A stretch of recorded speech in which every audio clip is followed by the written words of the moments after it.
नमस्कार दोस्तों, Soni health care में आपका स्वागत है। दोस्तों, आज की इस वीडियो में आप एक एंटी कन्वर्जेंट ड्रग प्रीगाबालिन के बारे में संपूर्ण जानकारी प्राप्त करेंगे। मसलन प्रीगाबालिन कैसी मेडिसिन है, कौन कौन से पॉपुलर ब्रांड्स किस स्ट्रेंथ में मार्केट में अवेलेबल हैं इसके, कैसे ये काम करती है, किन किन रोगों में इस दवा को प्रिस्क्राइब किया जाता है, यानी कि क्या इसके यूजेज हैं और क्या बेनिफिट्स हैं, साइड इफेक्ट्स इसके क्या हैं, प्रिकॉशंस इत्यादि के बारे में। तो वीडियो के अंत तक बने रहिए। चलिए शुरू करते हैं।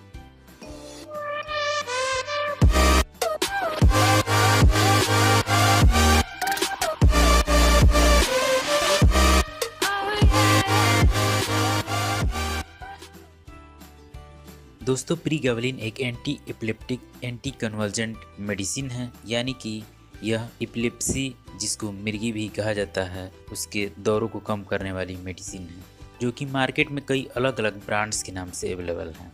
इसके कुछ पॉपुलर ब्रांड्स इस प्रकार हैं, जैसे कि फाइजर लिमिटेड इसे लाइरिका के नाम से बनाती है, जो कि सबसे महंगा ब्रांड है इस दवा का। सन फार्मा मैक्स गैलिन के नाम से इसे बनाती है। टोरेंट फार्मा प्रीगाबालिन ब्रांड नाम से इसे मैन्युफैक्चर करती है। यूनिकेम लैब प्रीगाबा के नाम से बनाती है। इंटास फार्मा प्रीगाबिड के नाम से तथा ल्यूपिन प्रीगा स्टार के नाम से इसे मैन्युफैक्चर करती है। किन किन डोजेज स्ट्रेंथ में प्रीगाबालिन मार्केट में अवेलेबल है? प्रीगाबालिन को कई अलग अलग डोज स्ट्रेंथ में मैन्युफैक्चर किया जाता है, जैसे कि यह 25 मिलीग्राम में भी मिलती है, 50 मिलीग्राम में भी मैन्युफैक्चर की जाती है, 75 मिलीग्राम की स्ट्रेंथ में भी मिल जाती है, 100 मिलीग्राम, 150 मिलीग्राम, 200 मिलीग्राम, 300 मिलीग्राम की डोज स्ट्रेंथ में यह आसानी से मार्केट में मिल जाती है, जिसका यूज पेशेंट की नीड के अनुसार किया जाता है। प्रीगाबालिन का यूज किन किन रोगों में किया जाता है, यानी यह कब प्रिस्क्राइब की जाती है और क्या इसके बेनिफिट्स होते हैं। दोस्तों, प्रीगाबालिन का यूज कई मेडिकल कंडीशंस में किया जाता है, जैसे कि एपिलेप्सी यानी कि मिर्गी के मरीजों में मिर्गी के दौरों को रोकने के लिए या मिर्गी के दौरों को कम करने के लिए प्रीगाबालिन को अक्सर प्रिस्क्राइब किया जाता है।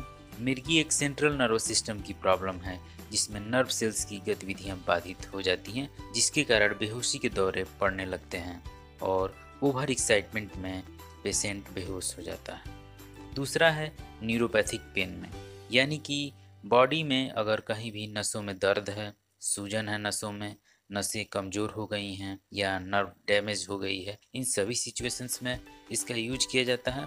इसके अलावा डायबिटिक न्यूरोपैथी, जो कि एक मेडिकल कंडीशन है जिसमें डायबिटीज़ के मरीजों में अक्सर हाथ पैरों के नसों में सीवियर पेन होता है, सुन्नापन हो जाता है, यानी कि अगर शरीर में किसी भी अंग में नसों में अगर दर्द है पेशेंट को, तो ऐसी सिचुएशन में प्रीगाबालिन का यूज किया जा सकता है। तीसरा इसका यूज है फाइब्रोमाइलेजिया में। फाइब्रोमाइलेजिया एक गंभीर बीमारी है जिसमें शरीर की सभी छोटी बड़ी हड्डियों और मांसपेशियों में तेज दर्द होता है। कहीं भी हल्का दबाव पड़ता है तो मरीज को दर्द होने लगता है। ऐसी सिचुएशन में भी प्रीगाबालिन का यूज किया जाता है डॉक्टर की सलाह से। चौथा इसका यूज है सियाटिका रोग। सियाटिका भी नर्वस सिस्टम से रिलेटेड बीमारी है, जिसमें सियाटिका नर्व में दबाव पड़ने या उसमें सूजन आ जाने की वजह से एक सीवियर पेन होता है, जो कि अक्सर हिप जॉइंट यानी कि कमर से प्रारंभ होकर धीरे धीरे बढ़ता हुआ अंगूठे तक जाता है। सियाटिका नर्व के पेन को कम करने के लिए या उस पेन को रोकने के लिए प्रीगाबालिन का यूज किया जाता है मिथाइलोकोबालामिन के साथ। पांचवा इसका यूज है एंजाइटी डिसऑर्डर्स में। चिंता यानी कि एंजाइटी की वजह से होने वाले मानसिक विकारों में भी इसका यूज किया जाता है। जनरलाइज्ड एंजाइटी डिसऑर्डर्स में यह मॉडरेटली इफेक्टिव होती है। छठा इसका यूज है स्पाइनल कॉर्ड की इंजरी में। किसी दुर्घटना में स्पाइनल कॉर्ड के इंजर्ड होने की वजह से जो सीवियर पेन होता है और जो मेंटल डिस्टर्बेंस पैदा होता है उसको ट्रीट करने के लिए भी इसको प्रिस्क्राइब किया जाता है। सातवां इसका यूज है हर्पेस जोस्टर इन्फेक्शन में। हर्पेस जोस्टर यानी कि सिंगल्स एक ऐसी बीमारी है जिसमें त्वचा पर छोटे छोटे दाने निकल आते हैं, जिनमें पानी भरा रहता है और जिनमें भयंकर दर्द होता है। यह एक वायरल और इन्फेक्शियस डिजीज है। इसके दर्द को कम करने के लिए भी प्रीगाबालिन का यूज किया जाता है। प्रीगाबालिन काम कैसे करता है, यानी कि इसका मोड ऑफ एक्शन क्या है?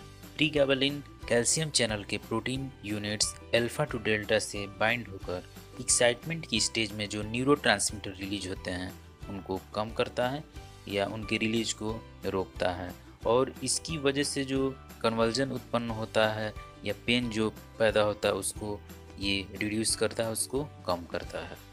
प्रीगाबलिन के यूज के दौरान क्या साइड इफ़ेक्ट्स हो सकते हैं?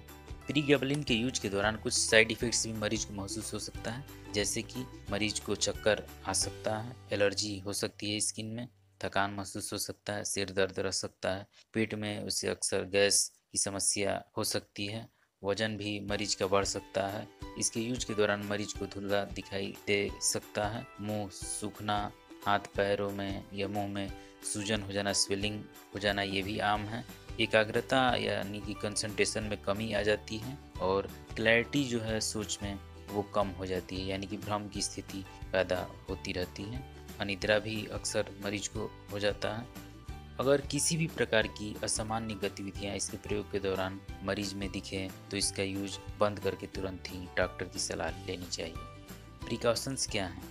प्रीगाबलिन के यूज के दौरान अल्कोहल का सेवन नहीं करना चाहिए कभी भी। नार्कोटिक पेन मेडिसिन के साथ भी इसका सेवन नहीं करना चाहिए। गर्भवती तथा स्तनपान कराने वाली महिलाओं को भी इसका सेवन चिकित्सकीय सलाह से ही करनी चाहिए। ब्लीडिंग डिसऑर्डर्स में भी इसका यूज केयरफुली करना चाहिए। ये वीडियो केवल जानकारी मात्र ही है, इस दवा का प्रयोग चिकित्सक की सलाह से ही करें। आशा करता हूँ आपको इस वीडियो से अवश्य लाभ मिला होगा, तो प्लीज़ इसे लाइक तथा शेयर करें। साथ ही हमारे चैनल को सब्सक्राइब कर लें बेल आइकन को दबाकर, क्योंकि हम ऐसे ही हेल्थ रिलेटेड और यूजफुल वीडियोस आप तक लाते रहते हैं।